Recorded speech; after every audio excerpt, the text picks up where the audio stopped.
Det her er mit forslag til en drømmeapplikation, der benytter sig af Microsoft Azure og SQL i Home-kategorien. Jeg spiller et samlekortspil, der hedder Magic the Gathering. Det er ikke altid, man lige kan samle alle sine venner til sådan en turnering i det her spil. Så tænker jeg, at internettet måske kunne hjælpe ved at gøre det muligt for spillerne at sidde forskellige steder.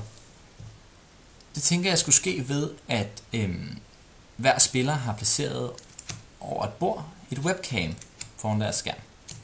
Og spilleren kunne derefter sidde og spille helt almindeligt med deres egne kort, lægge kortene ud, og hver eneste gang de lagde et kort, så kunne billedet af det fra webcamet hurtigt sendes op til Microsoft Azure server, som kunne bruge deres massive regnekraft til lynhurtigt at udregne, finde ud af hvilket kort det er, finde regler og andre informationer omkring kortet, og så få det sendt videre til de andre spillere.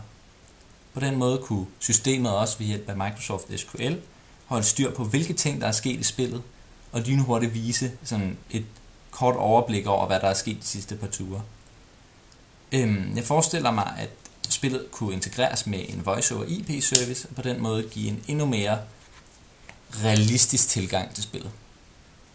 Jeg forestiller mig også, at når systemet er færdigudviklet, så kunne det bruges til både til andre samlekortspil, men også til for eksempel helt normale kortspil, eller til for eksempel pokerspillere at kunne lave bets rigtigt, hvor systemet så hurtigt kunne regne ud, hvor mange jetoner der er blevet lagt på bordet. Mange tak.